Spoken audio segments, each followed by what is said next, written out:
আসসালামু আলাইকুম। আজকে আমরা দেখব রাজশাহী বোর্ড 2021 আসা প্রশ্ন আলোর প্রতিফলন। এই অধ্যায়ে যে প্রশ্নটা আসছিল সেই প্রশ্নটা কি আসছিল সেটা একটু দেখে আসি। দেখো,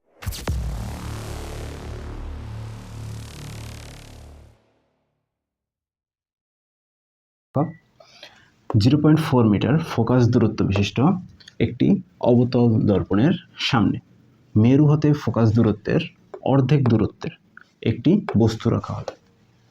এখন এই হলো উদ্দীপক এবং এ থেকে বলা হলো কি উদ্দীপকের আলোকে দর্পণ হতে বিম্বের দূরত্ব নির্ণয় করো। এবং দ্বিতীয় প্রশ্ন বলা হলো কি রশ্মি চিত্রের সাহায্যে উদ্দীপকের লক্ষ্যবস্তুটির বিম্বের অবস্থান, আকৃতি ও প্রকৃতি বিশ্লেষণ করো। আচ্ছা, এখন এই যে তথ্যগুলো দেওয়া আছে এই তথ্য থেকে আমরা একটু চিত্র আঁকার চেষ্টা করি। ঠিক আছে, তাহলে দেখো প্রথমে কি বলা হয়েছে, দর্পণটা কেমন, অবতল দর্পণ। দেখো একটা অবতল দর্পণ, ঠিক আছে। এখন দেখো ধরি এইখানে এটা ফোকাস এবং এই ফোকাসের সমপরিমাণ দূরত্বে আছে কি সি আলোক কেন্দ্র এবং মেরুবিন্দুটাকে ধরি পি। তাহলে বলা হলো কি 0.4 মিটার ফোকাস দূরত্ব বিশিষ্ট একটি অবতল দর্পণ। তাহলে এই তথ্যটা আমাদের কি দেওয়া আছে, ফোকাস দূরত্ব এফ দেওয়া আছে কত, দেখো 0.4 মিটার। এটাকে আমরা সেন্টিমিটার এককে নিয়ে আসি। তাহলে সেন্টিমিটার এককে নিয়ে আসলে কি হবে, 100 দ্বারা গুণ, 100 দ্বারা গুণ করলে হবে 40 সেন্টিমিটার। ওকে, আচ্ছা, তারপর দেখো ফোকাস দূরত্ব পেলাম। তাহলে এইখান থেকে এই পর্যন্ত দূরত্বটা আমাদের কত, 40। দেখো তাহলে এইটুকু 40 সেন্টিমিটার। তাহলে ফোকাস দূরত্ব, তারপর কি বলা হয়েছে, ফোকাস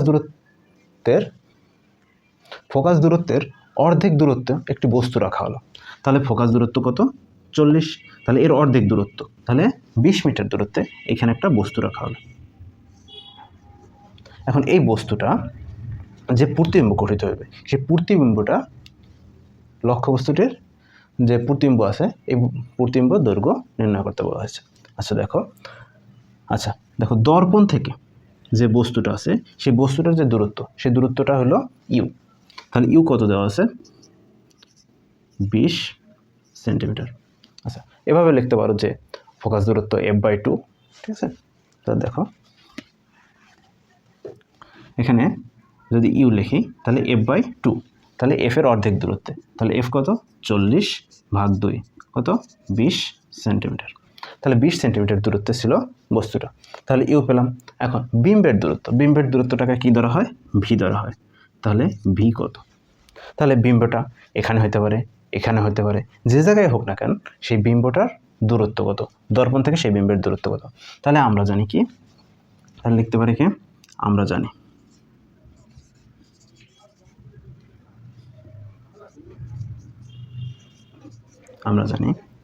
1/u প্লাস 1/v সমান 1/f। তাহলে এই সূত্র থেকে আমরা কি নির্ণয় করব, ভি নির্ণয় করব। তাহলে দেখো 1/v কে এই পাশে রেখে 1/v এটাকে রেখে 1/u কে ডান পাশে সরাই দিই। তাহলে কি আছে এই পাশে 1/f প্লাস আছে, এই পাশে গেলে মাইনাস হয়ে যায় 1/u, ঠিক আছে। তারপরে আমরা কি লিখতে পারি, দেখো 1/f, তাহলে 1/f এর মান কত ছিল, 40 সেন্টিমিটার ছিল। আচ্ছা, মাইনাস 1/u এর মান কত ছিল, 20 সেন্টিমিটার, ঠিক আছে। তারপর দেখো এখন এখান থেকে আমরা লসাগু করি, 40 এবং 20-এর লসাগু হলো 40, ঠিক আছে। তাহলে কত হয়, 40 মাইনাস 40কে 2 দ্বারা ভাগ করলে, 40কে 20 দ্বারা ভাগ করলে কত হয়, 2। তারপরে আমরা কি লিখতে পারি, 40 এবং উপরে -1। তাহলে এটা কি ছিল, 1/v ইকুয়াল কত, -1/40। এখন এটাকে যদি আমরা আর গুণ করি তাহলে কি হবে, -v ও -1 এবং v গুণ করলে হবে -v ইকুয়াল 40 এবং 1 গুণ করলে হবে কত, 40। তারপরে আমরা লিখতে পারি কি, v ইকুয়াল -40। এখন এখান থেকে দেখো ভি এর মানটা কি হলো, ঋণাত্মক মান। তাহলে ঋণাত্মক মান দিয়ে বোঝায় কি অবাস্তব প্রতিবিম্ব। আর যদি ধনাত্মক মান হইতো তাহলে এখানে বোঝাতো বাস্তব প্রতিবিম্ব। তাহলে এ দ্বারা আমরা বুঝতে পারি যে এই প্রতিবিম্বটা হবে পিছনে কোনো একটা জায়গায়। ঠিক আছে, এখন দেখো ভিজুয়াল চিত্রটা আমরা দেখলাম। এখন আসি যে খ নম্বরের উত্তরে। রশ্মি চিত্রের মাধ্যমে উদ্দীপকের লক্ষ্যবস্তুটির বিম্বের অবস্থান, আকৃতি, প্রকৃতি বিশ্লেষণ করো। আচ্ছা,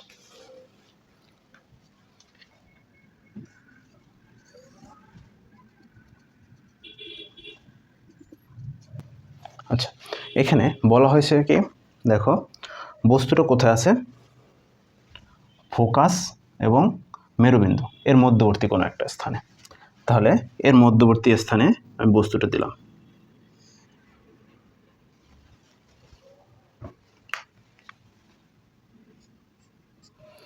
তাহলে এই বস্তুটা যদি এখানে থাকে, তাহলে আমরা এখন আলোর রশ্মিচিত্র আঁকার তিনটা নিয়ম বা তিনটা শর্ত আমরা জানি।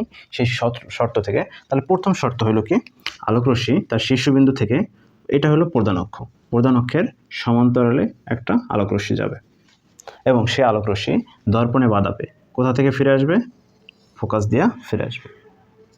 ঠিক আছে, এখন দ্বিতীয় শর্ত কি, দ্বিতীয় শর্ত হলো যে কোন একটা আলোক রশ্মি ফোকাস দিয়ে যাবে, প্রধান অক্ষের সমান্তরালে আসবে। এখন এখান থেকে ফোকাস দিয়ে আসলে সেটা সেই রশ্মিটা কি কোথাও মিলিত হবে না কিন্তু। এবং তৃতীয় শর্ত ছিল আলোক কেন্দ্র দিয়ে যদি কোনো একটা আলোক রশ্মি যায় সেটা ওই একই পথে ফেরত আসবে।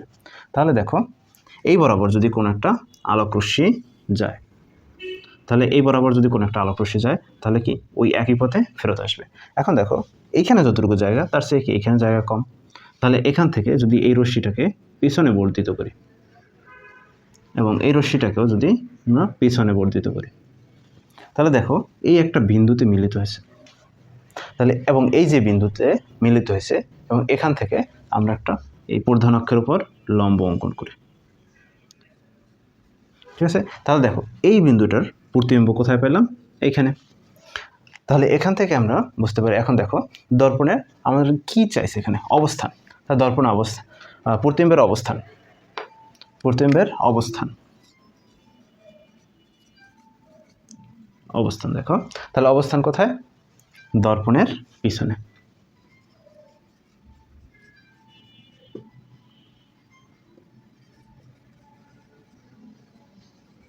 দর্পণের পিছনে। আকৃতি, আকৃতি কেমন দেখো, আকৃতি বস্তু যতটুকু ছিল তার সে আকৃতি কি দেখতে বড় হয়, তাহলে বড় হইলে তাহলে সেটাকে বলা হবে বিবর্ধিত, সেটা হলো বিবর্ধিত। এখন দেখো পরে আবার আসছে প্রকৃতি। প্রকৃতি কেমন, প্রকৃতি বলতে বোঝা হচ্ছে সেটা বাস্তব প্রতিবিম্ব না অবাস্তব প্রতিবিম্ব। তাহলে বাস্তব অবাস্তব আমরা কীভাবে বুঝবো, দর্পণের সামনে যদি কোনো প্রতিবিম্ব গঠিত হয় সেটা হবে বাস্তব প্রতিবিম্ব এবং দর্পণের পিছনে যদি কোনো প্রতিবিম্ব গঠিত হয় সেটা হবে অবাস্তব প্রতিবিম্ব। তাহলে এখানে এই বস্তুর প্রতিবিম্ব গঠিত হয়েছে দর্পণের পিছনে, তাহলে এটার প্রকৃতি হবে অবাস্তব। ঠিক আছে, বুঝতে পারছো? কোনো কিছু যদি না বুঝতে পারো তাহলে কমেন্ট করো।